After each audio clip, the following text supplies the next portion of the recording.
बुजुर्ग है। आप कहते हो बरकत नहीं हो रही है, मौलवी की फाता छोटी रह गई थी, हाथ जल्दी उठा दिए थे। आप बताओ ना, जिस कुरान को पढ़वा के आप बरकत चाहते हो, आपने उसको कितनी इज्जत दी है? क्या तुम्हें ख्याल नहीं आया जब तुम गांव के एक एक बंदे को जूतियां तोड़ करके नोत रहे थे, तब तुम्हें ख्याल नहीं आया तुम्हारी बस्ती में मुस्तफा के मेहमान भी रहा करते हैं, कुरान पढ़ने वाले भी रहते हैं? क्या तुम्हें ख्याल नहीं आया कि सारे मेहमानों से अफजल मुस्तफा के मेहमान होते हैं? हमारे मेहमान बाद में खाएंगे, मुस्तफा के मेहमानों को पहले खिलाया जाए। पहली बात तो दावत करते ही नहीं है, अगर कर भी देते हैं तो भूल जाया करते हैं। फिर जब खबर आती है यार मदरसे वाले 4 बज गए हैं, अभी खाना नहीं खाया है, कहता हमने तो कहलवा दिया था, आ जाते। कसम खा के कहता हूं ये गैरत वाली कौम है, जब तक इज्जत से नहीं खिलाओगे ये फाके से मर जाएंगे, लेकिन तुम्हारे दरवाजे पे हाथ फैलाने नहीं जाएंगे। इसलिए कि अगर तुम्हें जमींदारी पे भरोसा है तो इन्हें मुस्तफा की नौकरी पे बड़ा नाज है। अपना घमंड अपने पास रखिएगा। उलमा को दावत नहीं देते, कुरान वालों की दावत नहीं है, कर देते तो भूल जाते हैं। बाद में अगर आ भी जाए कुरान वाले, बेटा कहता अब्बा मदरसे के बच्चे आए हैं, टेबल पे बैठा दूं? अब्बा कहता ना, उस पे ना बैठाना, उस पे वीआईपी लोग आएंगे, बड़े मेहमानों के लिए। अब्बा इन्हें किधर बैठाना? उधर चटाई बिछा के खिला दे, उधर पाल का टुकड़ा बिछा के खिला दे। तुझे गैरत क्यों नहीं आई? किसे वीआईपी कह रहा है? का तुम नहीं जानते हो मौलाना, वीआईपी वो होता है जो 18,000 का कोट पहनता है, वीआईपी वो होता है जो 24,000 के जूते पहनता है, वीआईपी वो होता है जिसकी आंख में 12,000 का चश्मा लगा होता है। तुमने ये मयार बनाया, तुम कहते हो ये वीआईपी लोग हैं, उनके लिए स्पेशल कुर्सियां और कुरान वालों के लिए टूटी चटाई है। मैं पूछना चाहता हूं मयार वो सच्चा है जो तुमने बनाया है, या वो सच्चा है जो मेरे नबी ने बनाया है? हम ये कहते हैं कोट पैंट वाले इज्जत वाले हैं, और नबी से पूछ वीआईपी है कौन? आका फरमाते हैं खैरुकुम मन तअल्लमल कुरान व अल्लमहु। तुमने वीआईपी वो है जो कुरान सीखा करता है, कुरान सिखाया करता। नारे तकबीर, नारे रिसालत, जिंदाबाद जिंदाबाद। आला हजरत, आला हजरत, आला हजरत, आला हजरत, आला हजरत, आला। अल्लाह अकबर, या रसूल अल्लाह। ताजुश शरिया ताजुश। मुंह क्या देख रहे हो? जवाब दे सकते हो ना यार, गूंगे बहरे थोड़ी बैठे हो। अल्लाह अकबर, बेगैरती की भी हद या होती है। रसूल अल्लाह। नारा लगाने की तौफीक नहीं, जवाब तो दे सकते हो ना जी। ऐसे सब मुंह देख रहे हैं कि यार ये हमारे गांव में आया कहां, इसका एड्रेस निकाल। ऐसा लग रहा है वहाबियों में कोई बरेल भी खड़ा हो गया। शर्म करो यार, ऐसे ऐसे बड़े लोग आपकी बस्ती में रहते हैं, इतने बड़े बड़े आलिम आपके यहाँ पे, मगर मैं जानता हूँ जहाँ इल्म ज्यादा होता है वहां कदर कम करते हैं लोग। यही सोचते हैं ना पोता अपना भतीजा अपना। किसी हाफिज की कदर इसलिए मत करना मेरा भतीजा, ये सोच के करना इसके सीने में रब का कुरान मौजूद है। बेशक, सुभान अल्लाह। तो करेंगे इंशाअल्लाह कुरान वालों की दावत इंशाअल्लाह। पहले खिलाएंगे इन्हें। पहला ऐलान ये होना चाहिए कि सारे मेहमान बाद में खाएंगे, हुजूर के मेहमान पहले खाएंगे। बेशक, सुभान अल्लाह। फिर खाना कम पड़ जाए तो फिर मेरा गरेबान पकड़ना, लेकिन ये ध्यान रखियो कि 250 ग्राम ही मत पकवा ली, हिसाब से पूरा पकवाना, फिर कम नहीं पड़ेगा। इंशाअल्लाह करेंगे, इंशाअल्लाह पढ़ाएंगे बच्चों को, इंशाअल्लाह इंशाअल्लाह बेटों को हाफिज बनाएंगे, इंशाअल्लाह। अल्लाह करे। मैं समझता हूँ शायद कोई दिल ऐसा होगा जो धड़क धड़क के ये ना कहता हो काश इस लाइन में एक मेरा बेटा भी बैठा होता। बेशक, हर शख्स चाहता होगा काश एक मेरा भी हाफिज कुरान होता। बेशक। बड़ा आदमी और कामयाब वो नहीं है जो प्लॉट छोड़ के मरा, बिल्डिंगें छोड़ के मरा, बड़ी जायदाद छोड़ के मरा। सबसे बड़ा आदमी वो है जो अपने पीछे कुरान वाला छोड़ के गया। बेशक, सुभान अल्लाह, सुभान अल्लाह। कौन छोड़ के गया है? कुरान वाला जो अपने पीछे छोड़ के गया, वो सबसे बड़ा है। बेशक, उसने आखिरत की छांव का इंतजाम कर लिया है। और आपके बेटे अगर ना पढ़ सके ना तो फिर उन कुरान वालों पे वक्त लगाइए, अपना पैसा लगाइए उन पे। फिर इंशाअल्लाह जब ये जन्नत में जा रहे होंगे ना तो तुम्हें छोड़ के नहीं जाएंगे, तुम्हें साथ लेके जन्नत में जाएंगे। बेशक, सुभान अल्लाह, सुभान। वो थोड़ा सा ना हम बेगैरत इस वजह से भी हो गए हैं, हम नहीं पढ़े मिंबर पे बैठ के मुझे देख कर जहन्नम को भी आ गया पसीना, तो कह रहे अरे भाई हमें देख के तो जहन्नम भी कांपेगी, हिसाब लगा रहा, भट्टी नहीं जहन्नम है वो। हाँ, मर के देख, जब पुलसरात पार करने की बारी आएगी तो पता चलेगा पसीना तुझे आना है कि उसे आना है। जी धोखे में ना रहना, आखिरत मजाक नहीं है। सूरज सवा नेज़े पे होगा, आज पीठ है उसकी, कल मुंह होगा इधर। गर्मी इतनी होगी खोपड़ियां हांडी की तरह खोल रही होंगी। कयामत का दिन कितने दिन का हो, कितने बरस का होगा? 50 मिंबर वाले ना बोले, मैं जरा नीचे वालों से बात कर लूं, आप बड़े लोग हैं। कितने दिन का होगा? या अल्लाह जो बोल गए 50 साल का नहीं, 50,000 साल। जो जिन्होंने सही बताया है या बताने की कोशिश की, अल्लाह हुजूर के सदके सबको मदीने की हाजिरी नसीब फरमाए। आमीन। क्या 1000 बरस का? 50,000 बरस। क्या सबके लिए इतनी बड़ा लगेगा? फरमाया गया नहीं, वो अपने अमल के हिसाब से। जो लोग नेक जन्नती होंगे उनके लिए फर्ज नमाज के बराबर वक्त लगेगा। बेशक सुभान अल्लाह। ऐसे ही अमल के हिसाब से वक्त लगेगा। जो बदकार गुनाहगार होंगे उनके लिए 50,000 साल का अरसा लगेगा। और फिर फरमाया गया कि किसी का पसीना टखनों तक, किसी का घुटनों तक, किसी का कमर तक, किसी का सीने तक, किसी का नाक तक, कोई गोते खा रहा होगा अपने पसीने में। जी बेशक। गुनाह के एतबार से पसीना होगा। वहां कोई साया, बोले जोर है, बोले जोर से, साया नहीं होगा। सारी उम्मतें जमा होंगी, अव्वलीन भी होंगे, आखरीन भी होंगे, सारे खड़े होंगे, सब नफसी नफसी के आलम में। अल्लाह फरिश्तों को हुक्म देगा, फरिश्तों जी रब्बे जलील मैदान महशर में चले जाओ। हुक्म क्या हुक्म है? जितने कुरान वाले हैं उन्हें इकट्ठा करके लाया जाए। सुभान अल्लाह। छोटी महफिल नहीं होगी। यहाँ खुशालपुर और गिरदो नवाब के लोग बैठे हुए तो ऐसा लग रहा है कि कितने लोग हैं। वहां तो हजरत आदम से लेकर के हुजूर की उम्मत के आखिरी फर्द तक सारी जमा होंगी। रब फरमाएगा जाओ हाफिजों को ढूंढ के कुरान वालों को लाओ। वो कहेंगे अल्लाह इतनी बड़ी भीड़ में पहचाने कैसे? बिल्ला है? कहा नहीं। कोई स्टार? कहा नहीं। कोई लिखा है कुछ? कहा नहीं। तो फिर पहचानेंगे कैसे? हुक्म होगा मुंह सूंघ के देखना। जिनके मुंह से मुश्क की खुशबू आ रही होगी वही मेरे कुरान वाले हो। सुभान अल्लाह सुभान अल्लाह। बेशक। फरिश्ते आके मुंह सूंघेंगे, फिर मुश्क की खुशबू वालों को लेके जाएंगे। अल्लाह की शाय निशान उसकी कुर्सी होगी, उस कुर्सी के आगे खड़ा करेंगे। रब फरमाएगा फरिश्तों से मेरे आगे खड़ा क्यों किया? कहा फिर कहा इन्हें मेरे अर्श का साया अता करो। सुभान अल्लाह। इन्हें मेरे अर्श का साया अता करो। वो कहेंगे मालिक इस अजर की वजह? रब फरमाएगा सुनो, जब तुम कुरान के लिए गलियों में फिरते थे लोग तुम्हें ज़कात खोर कहते थे, तुम सब्र करते थे, मेरी रहमतें देख रही थी। जब कोई तुम्हें चंदा खोर कह के जलील करता था तब भी मैं देख रहा था। जब तुम्हें हकीर समझ के पसे पुश्त डाला जा रहा था मैं तब भी देख रहा था। जब तुम्हें मुल्ला कह के कोई हकीर बताना चाहता था तब भी मैं तुम्हें देख रहा था। जब तुम्हें हाफिज जी कह के जलील करने की कोशिश की जाती थी तब भी मैं तुम्हें देख रहा था। मुझे मुझे मुझे इल्म है हर उस बात का जो तुम्हारे साथ हुआ कि जो तुमने किया कि जब तुम घर से बेवतन हो के कुरान के लिए आए थे, तुम्हारे बाप ने 200 रुपए जेब में डाल के कहा था बेटे आमदनी कम है इसी पे गुजारा कर लो। तुमने बाप की इनकम को देखते हुए उसी 200 रुपए को जेब में रखा, अपनी कुल कमाई समझ के इदारा लेकर के आ गए थे। तुम असर के बाद घूमने निकले थे, अमीरों के बच्चे मनचा की चीजें खरीद रहे थे, लेकिन तुम बाप की गुर्बत की वजह से बगल में हाथ दबाए कोई चीज न खरीद सके थे। तुमने अपने नफ्स का गला घोट दिया था। अमीरों के बच्चे मनचा के ऐश करते रखे और तुम अपनी हसरतों का गला घोटते रखे। आओ मेरे अर्श के नीचे आ जाओ। आज जमाने को बताना चाहता हूँ आज दुनिया की सारी दौलतें हेच है, सबसे ज्यादा इज्जत आज कुरान वालों के हिस्से में लिखी जा रही है। सुभान अल्लाह सुभान अल्लाह। इसलिए अल्लाह तौफीक दे तो कुरान वालों की इज्जत करें, इनकी कदर करें।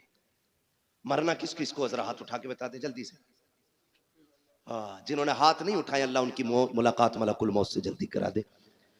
मुलाकात की बात की है, मौत नहीं मांगी है, डरना मत।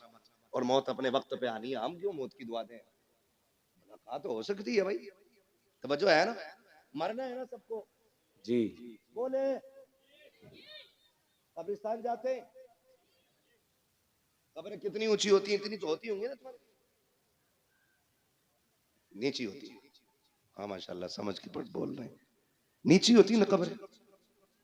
कुछ कब्रें नई भी होंगी, कुछ पुरानी भी होंगी, कुछ सलामत भी होंगी, कुछ बैठी हुई भी होंगी, कुछ में तख्ते नजर आते हैं, कुछ में हड्डियां दिखती हैं, कुछ में कफन के धागे नजर आते हैं, कुछ पे मिट्टी भी नहीं होती, कुछ पे गुलाब पड़ा होता है। क्या सीखा? एक दिन यह ठिकाना हमारा बनेगा, बेशक। गारंटी नहीं है। हमारे पास 50 बीघे तो हमसे पहले वालों के पास वही 100 थी, दो भाइयों में 50-50 बट गई है। जी उनसे पहले 400 थी, क्योंकि वो भी दो में 200 बटी थी। ये ऊपर से नीचे कम होती आ रही है। हमसे बड़े बड़े जमींदार लेटे वहां पे, लेकिन बताओ किसकी कब्रों पे उसकी नस्लें फूल लेके खड़ी। अब तो जनाब 6 महीने नहीं गुजरते, अब्बा की कब्र का निशान भूल जाता है बेटा। जी कह रहा माँ तैयब तुम तो थे मट्टी में, दिखाई तो रखे थे अब्बा ना। अब कब्रिस्तान ऐसे घुमा दिया गया। हाँ मुफ्ती साहब ऐसे पूछ रहा, अब्बा तो है ही रखे थे। तो वो जो चचा साथ में होते कहते हैं पगले उधर कोने में थे। ये आज की कंडीशन है। अगर आज इतने बिजी हैं, कल कितने होंगे?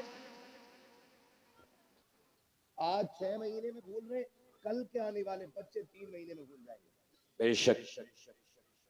तो हमने इनके लिए हराम हलाल सारा ही कमाया, फिक्र ही नहीं की, ज़कात नहीं दी, उश्र नहीं दिया, फितरा टाइम पैदा नहीं किया। ना लल्ला का जोड़ा कम हो जाएगा। पहना लल्ला को जोड़ा, जिस दिन आखिरी हिचकी लेगा ना तो ये लल्ला कपड़े नहीं छुएगा तेरे ऐसे। देखे मरने वाले बेटे अब्बा के कपड़े उतर, नहीं डर लग रहा है फूफा तो नहीं उतारूंगा। सगी औलाद तुम्हारा कफन छूने नहीं आएगी। इनके लिए हराम हलाल इकट्ठा किया हमने। ये दुनिया बड़ी बेवफा है। मैं अक्सर कहता हूं, मर जाओगे ना, घर की चारपाई में कोई तुम्हें कब्रिस्तान नहीं लेके जाएगा। वही चारपाई आएगी मस्जिद वाली जिसमें कई हजार जा चुके हैं कब्रिस्तान पर। औलाद 1000-1200 रुपए खर्च करके नई चादर नहीं लाएगी। वही सूरह यासीन वाली चादर मस्जिद से लाई जाती है जो रखे रखे गल गई है। लेकिन बेटे कहते हैं 4 कदम का तो सफर है अब्बा, क्या 1200 रुपए खराब करो और कमा। 1200 रुपए में क्या खराब करना, वही वाली दे दो।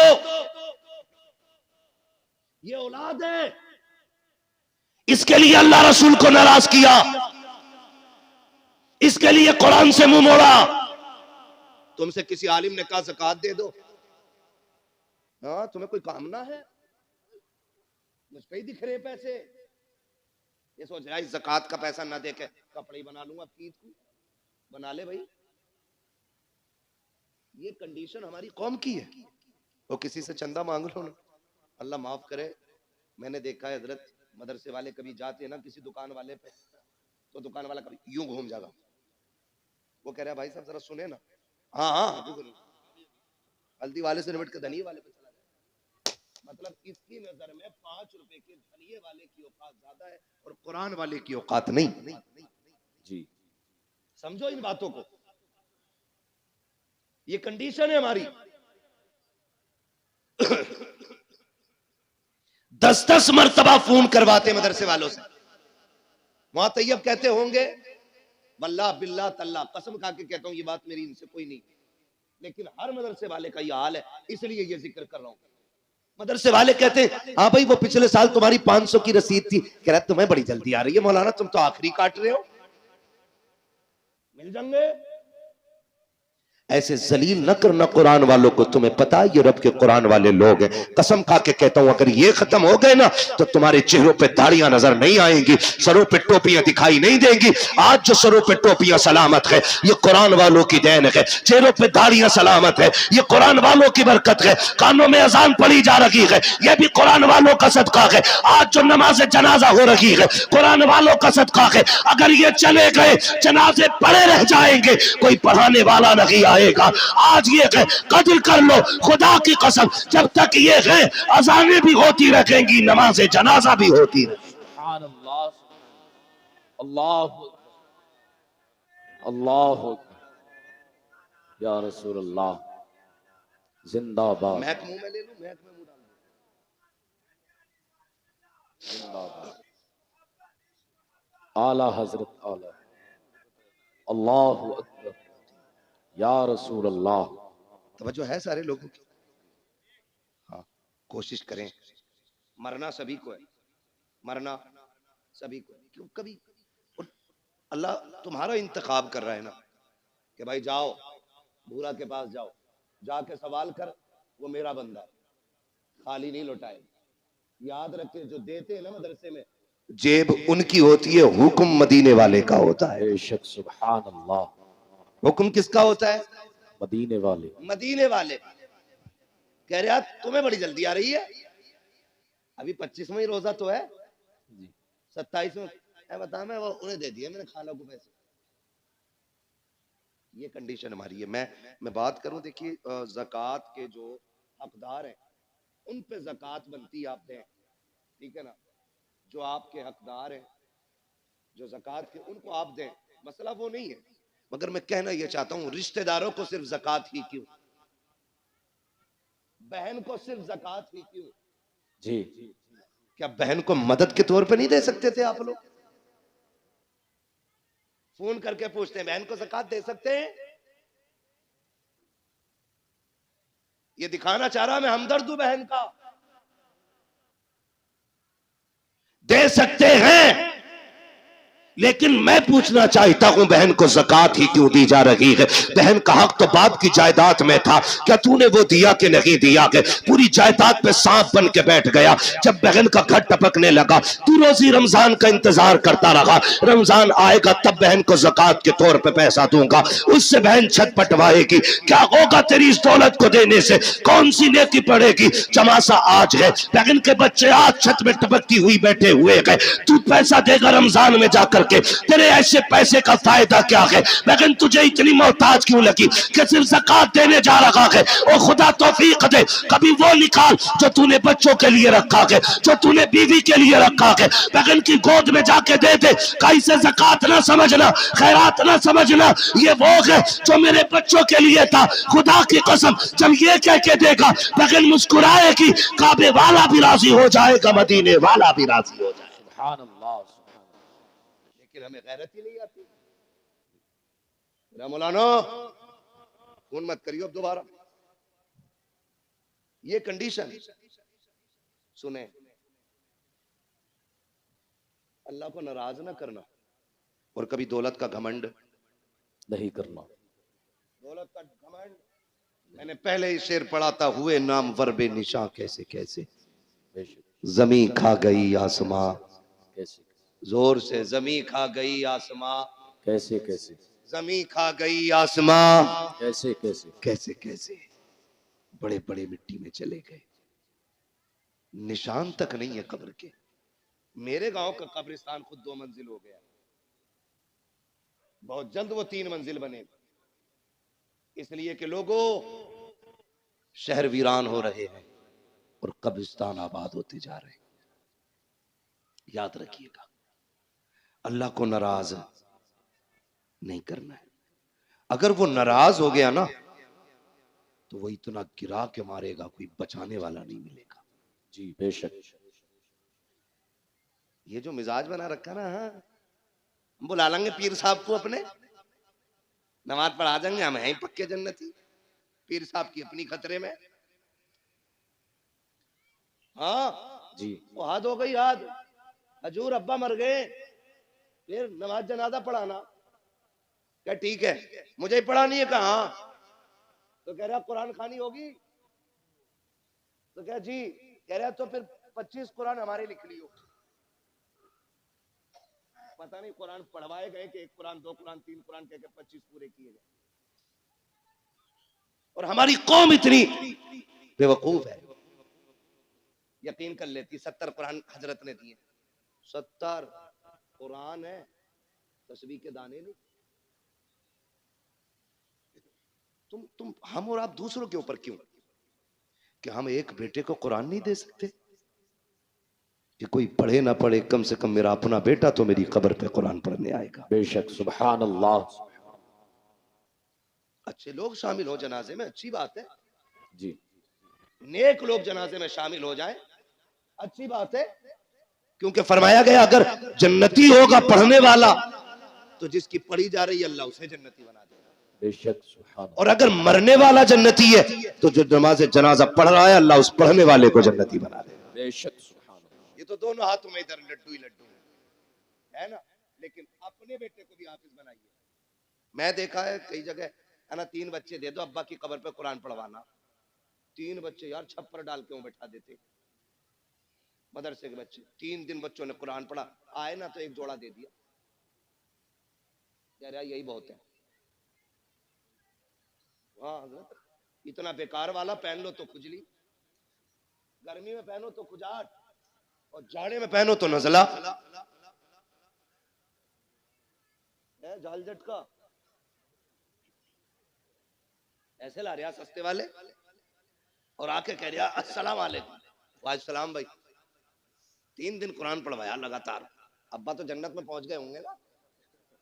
हाँ, मेरे आगे से ही जा रहा, रास्ता निकल गया। कुछ करो यार। ये 6 बच्चे बैठे मेरे आगे, मैं इनके बापों से गुजारिश करूंगा, इन बच्चों से कह देना तुझे हमने काम के लिए नहीं पढ़ाया, तुझे हमने रोटी के लिए नहीं पढ़ाया, हमने तुझे अपनी कब्र के लिए पढ़ाया। बेशक, सुभान अल्लाह। आपको इनसे काम नहीं लेना है, आपको इनसे साफ कह देना है कि तुम्हें मैंने कब्र के लिए पढ़ाया है।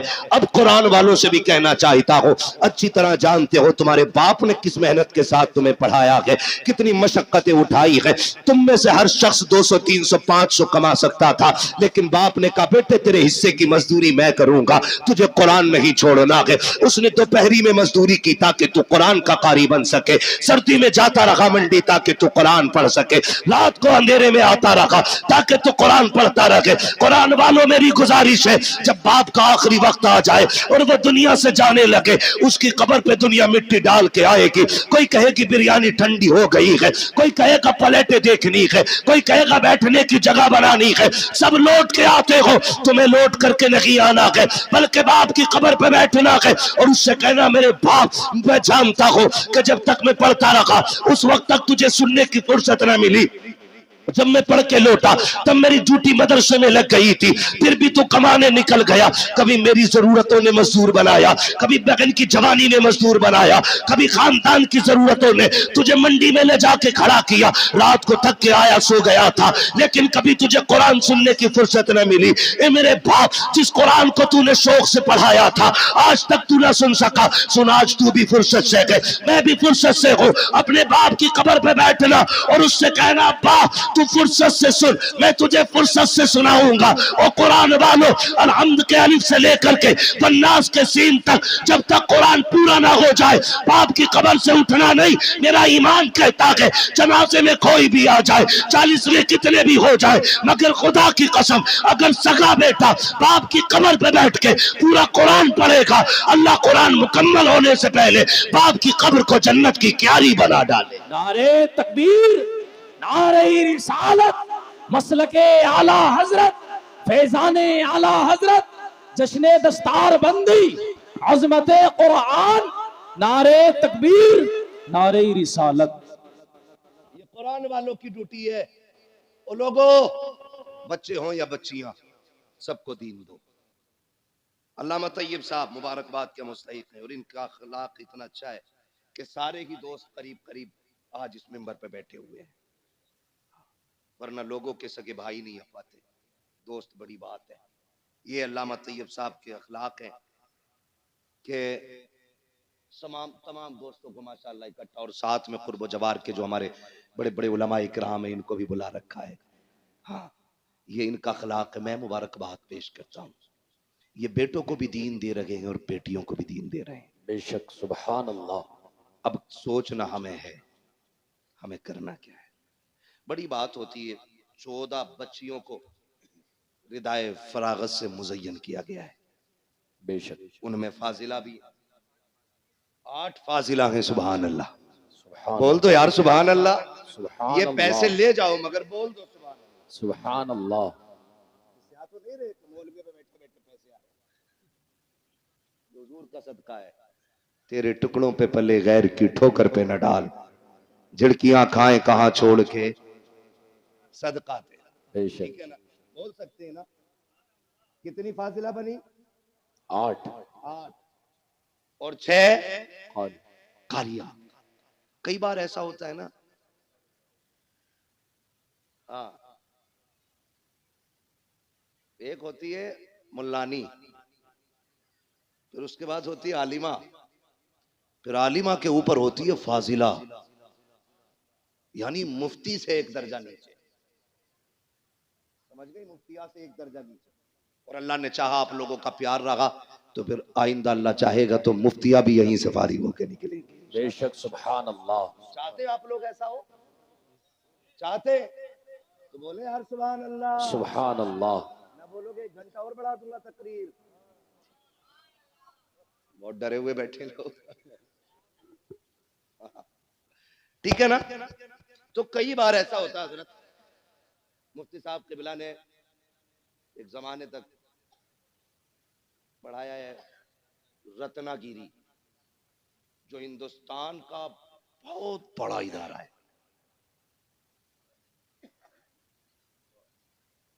और कादरिया में भी पढ़ाया। मतलब अगर इनके कारनामे गिनाए जाए तो बहुत, पूरी तकरीर फिर इन्हीं पे करनी पड़ेगी। ठीक है, इन्हें देख के समझ लो। ठीक है, जो नहीं देखा उस पर तकरीर समझ लो। तो जो है सारे लोगों, तो ये कई बार ऐसा होता है ना, हाँ, लोग बेटों पे मेहनत करते हैं, बेटियों पे मेहनत नहीं करते। वजह क्यों? अरे इसका क्या करे, इसे तो पराए घर जाना है। लल्ला के पढ़ाने पर 2.5 करोड़ दे देता है MBBS की फीस में, यहीं रहेगा सीने पे ही।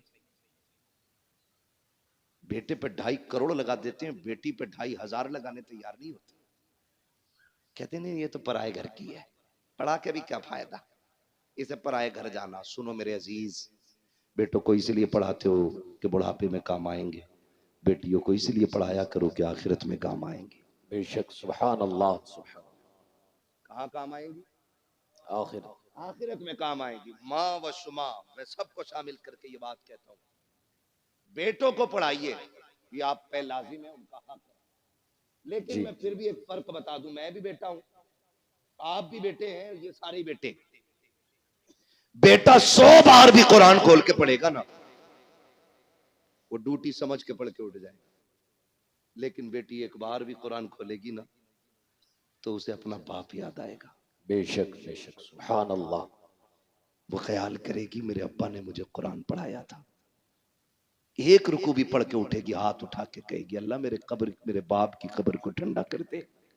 बेशक। कसम खा के कहता हूँ, वो बच्चों वाली नहीं, पोता पोती वाली भी हो जाए ना, उसकी दुआओं में माँ बाप शामिल जरूर रहते हैं। बेशक। बेशक। सुभान अल्लाह। इसलिए बेटियों को भी शामिल करो और जमाने को बताओ, बेटे दुनिया का सहारा है और बेटियां आखिरत का सहारा है। कई बार ना बेटियों को बोझ समझते हैं, और कुछ चीजें मेरी आज तक समझ में नहीं आती। लोग ये कहते हैं बेटी पराया धन है, पराया धन है, पराया धन है।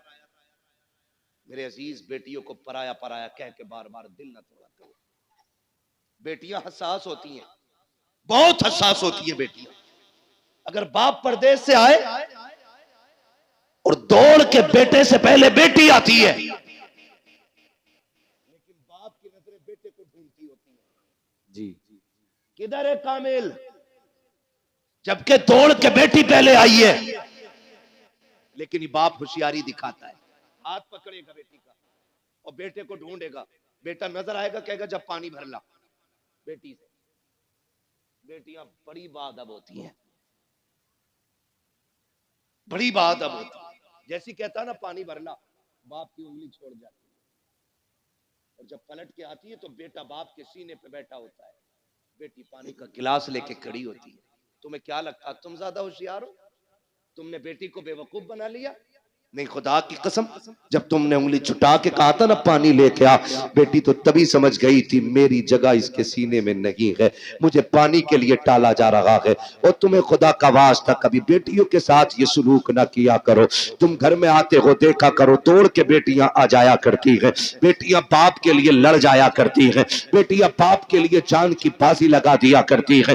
लोग बेटियों को बोझ समझा करते हैं, बड़े नाअहल हैं, बड़े जाहिल बदबख्त हैं वो लोग जो बेटियों को बोझ समझा करते हैं। अगर बेटियां बोझ होती तो रब महबूब के आंगन में कभी चार चार फूल न खिलाता। बेशक सुभान अल्लाह, चार बेटियां दे के रब ने बता दिया बेटियां बोझ नहीं होती, बेटियां खुदा की रहमत। बेशक बेशक। एक ताना दिया जाए, ये पराया धन, बेटी से कुछ टूट जाए डायरेक्ट अम्मा कहती है पराए घर जाना है तुझे, बर्तन थोड़ा मैला रह जाए पराए घर जाना है तुझे। बेटा गला भी काट दे तो उससे नहीं कहता कोई भी, उससे कोई कुछ नहीं कहता। वो जूता लेके खड़ा हो जाता अब्बा के सर पे, वही जूता चाहिए जो मौलाना तैयब के बेटे ने पहना था। ठीक है बेटे ला देंगे जूता नीचे कर, लेकिन बाप गरीब और फिर कहना बेटी ईद आ गई तू भी मंगा लेना नई चप्पल। वो अब्बा का चेहरा देख के उसकी गुर्बत को सोच के कहती अब्बा अभी 2 ही साल तो हुए हैं चप्पल लाए थे, मैं उन्हीं को धो के पहन लूंगी, मेरी ईद उन्हीं में हो जाएगी। बेशक सुभान अल्लाह। कहा था किसी ने दर्द क्या है सीने का पसलियां समझती है, बाप की गरीबी को बेटियां समझती है। बेशक बेशक। हमने जो हमारे सच्चे हमदर्द थे हमने उनसे नजर फेर ली, कह रहे नहीं नहीं इसे पराये घर जाना है। और जब ससुराल गई ना वहां इससे धोखे से कब टूट गया। तो जालिमों ने कहा पराये घर से आई है ना, तुझे क्या पता दौलत क्या है, हराम की मिल गई ना तुझे। मुझे बताओ इस बेटी को घर किसने दिया। जब तक यहां थी ये वाले कहते रहे पराये घर जाना है, जब वहां पहुंच गई तो वो कह रहे पराये घर से आई है। बताओ इसका घर कौन सा है, क्यों इसे रुला रहे हो, क्यों इसे तोड़ रहे हो। और फिर मसल्ले पे आके कह रहे सलाहुद्दीन दे दे, खालिद बिन वलीद दे दे, हाँ मोहम्मद बिन कासिम दे दे। मैं कसम खा के कहता हूं खाली बेटियों को कली से फातिमा ज़हरा बना दो, रोने की जरूरत नहीं है, आंगन तुम्हारा होगा, बोलने वाला सलाहुद्दीन अय्यूबी पैदा हो जाए। सुभान अल्लाह सुभान अल्लाह। तोड़ तो तुमने पहले ही दिया बेटियों को, उन्हें इज्जत कहां थी हमने। वो बाप मुबारकबाद के मुस्तहिक है जो बेटियों को बराबर का एहतराम, बेशक इज्जत देते बेटियों को। बल्कि महबूब ने फरमाया जब तुम घर में आओ बाहर से कोई चीज लाओ तो पहले अपनी बेटियों को दिया करो, क्योंकि ये बड़े नाजुक दिल वाली होती हैं। अगर जरा सा भी हाथ छोटा पड़ जाए ना तो फौरन इनकी दिल पे चोट जाके लगा करती है। बेशक सुभान अल्लाह। लेकिन हमने क्या किया, हाँ बतेरा पड़ गई, नादरा पढ़ तो लिया, मिलाद पढ़ ली, बस ये दिया सब कुछ नहीं। बेटियों का हक है उन्हें कुरान की कारिया बनाया जाए, बेशक उनका हक है उन्हें हुजूर का दीन सिखाया जाए, उन्हें बोझ न समझना, बोझ न समझना। बेटियां बोझ थी, जब हुजूर आए ऐलान किया लोगों मेरी बेटी मेरे जिगर का टुकड़ा है, फिर हर मजदूर हर गरीब हर अमीर बेटी को जिगर का टुकड़ा